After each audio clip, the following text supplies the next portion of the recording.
Saya apresiasi sekali pertama kepada Pak Menteri Agama telah membuka umroh ya, meskipun ini ditutup kembali ya. Tapi itu memang bagus Pak, saya setuju sekali karena ini harus kita keberangkatan umroh yang sudah kita berangkatkan sekitar 1.700 sekian itu sebagai untuk uji coba ya, uji coba bagaimana nanti kembali ke negara kita, apakah itu membawa dampak varian Omicron lagi, apa memang itu tidak ada ya. Juga ini sebagai umroh ini adalah sebagai untuk tolak ukur kita, kepercayaan kita kepada negara Arab Saudi. Karena dulu pernah kita agak mengalami masalah terkait dengan masalah cek COVID yang ada yang palsu Pak Dirjen, ini Pak Dirjen yang baru ini, sehingga dulu menjadi masalah kepercayaan negara Arab Saudi kita itu agak berkurang.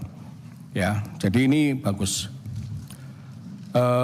Selanjutnya pemaparan dari Pak Menteri, Pak Gus Yakut tadi, kalau pemberangkatan haji tahun 2022 ini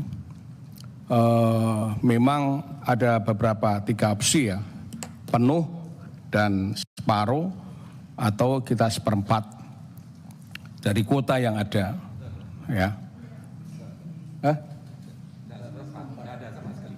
Atau tidak ada sama sekali, berarti 4 ya. Terus mudah-mudahan kita tetap bisa melaksanakan ibadah haji ini karena masyarakat sudah bertanya-tanya terus-menerus. Nah, yang perlu kami sampaikan di sini tadi pernyataan dari Pak Gus Menteri tadi, itu terkait dengan umur Pak, umur Pak Dirjen dan Gus Menteri ini, apakah umur ini juga menjadikan satu syarat ya? Karena jamaah haji kita ini yang daftar tunggu ini yang umur di atas 60 tahun itu banyak sekali. Ya. Nah, ini apakah itu juga menjadikan persyaratan? Kalau bisa ini terkait dengan negosiasi kita dengan negara Arab Saudi. Mudah-mudahan umur tidak dipermasalahkan asal benar-benar ini jamaah ini sehat kan begitu. Kita harapkan demikian. Dan yang selanjutnya dengan kaitannya dengan Kementerian Agama, ini nanti pembahasannya kita akan bahas secara mendalam di dalam panja haji dan kita buka sampai menyangkut masalah pembiayaan. Namun ini kebetulan ada kita rapat dengan Kementerian dari Kesehatan dan Perhubungan, lebih yang jarang kita ketemu, kalau Pak Gus Menteri kan sering ketemu. Dari kesehatan terkait dengan vaksin. Vaksin ini apakah sudah memang Arab Saudi ini dengan Sinovac sudah clear ya, atau kita ini harus booster? Ini juga harus diperjelas ya vaksin ini. Jadi banyak kita memakai vaksin Sinovac ya. Ini apakah kita harus booster dan bagaimana dengan vaksin itu harus di-booster lagi ya, pembiayaannya itu, biaya itu harus ditanggung oleh siapa.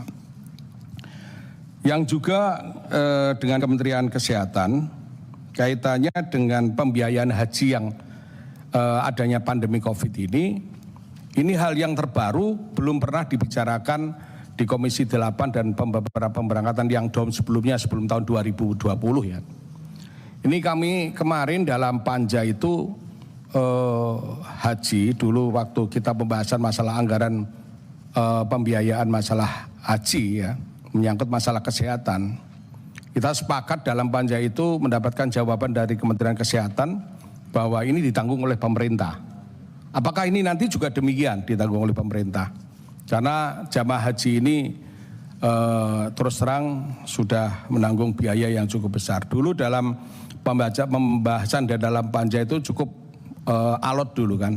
Akhirnya kita mendapatkan jawaban bahwa itu ditanggung oleh pemerintah. Ini kami mohon masih dilakukan seperti itu. Dan juga menyangkut masalah pelaksanaan apabila ini mengandai-andai aja. mengandai-andai aja. Sampai Arab Saudi sekarang ini kan menerapkan karantina 5 hari. Apakah jamaah haji nanti juga dilakukan karantina 5 hari? Kalau karantina 5 hari ini di Arab Saudi, terus berapa tempatnya yang digunakan? Ini juga saya bayangkan, waduh, kalau umroh karantina 5 hari ya, kita memberikan 1.700 bertahap ya, sekarang ini bisa dilakukan. Tapi kalau sudah berjuta masyarakat di Arab Saudi ya, dengan pelaksanaan haji yang sama, tanggal yang sama, ya kan? Ya kan? Coba kita kalau karantina 5 hari bagaimana? Ini kaitannya negosiasi Gus Yakut, Gus Menteri sama Kementerian Kesehatan. Nah, persiapan kita terutama ini yang kesehatan, persiapan kita di sana karena jamaah haji kita terbesar di dunia, Pak, dari kesehatan ya. Persiapan kita di sana ini sejauh mana? Ya, ini persiapan kita. Baik persiapan nanti di embarkasi itu bagaimana? Ini yang perlu kami sampaikan pada dari kesehatan ya, dan juga ini perlunya terutama usia kalau bisa nanti kalau memang diizinkan usia yang lanjut usia, katakanlah yang di atas 60 tahun itu harus kita penanganan yang sangat serius itu. Nah, terus kaitannya dengan Kementerian Perhubungan ya, bagaimana dengan pelaksanaan satu pintu ini, one gate one service ya. Sekarang ini satu pintu. Apakah haji ini nanti tetap melakukan seperti itu? Kalau hanya dilakukan seperti itu, langkah kita bagaimana? Ini saya kira kalau satu pintu ini terkait kita ini, kalau saya kira kalau ini nanti umroh kita sukses, saya kira Arab Saudi akan memberikan peluang untuk di bandara-bandara lain akan lolos. Kalau dulu kan isunya itu kan karena ada bandara yang di luar Jakarta itu ada pemalsuan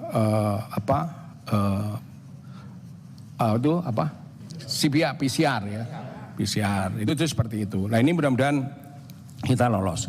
Nah terus berhubungan juga tadi sudah disinggung oleh Pak Ketua, saya pernah di Komisi 6 Pak, jadi di BUMN ya. Jadi saya lihat ini Garuda ini kan memprihatinkan ya. Apakah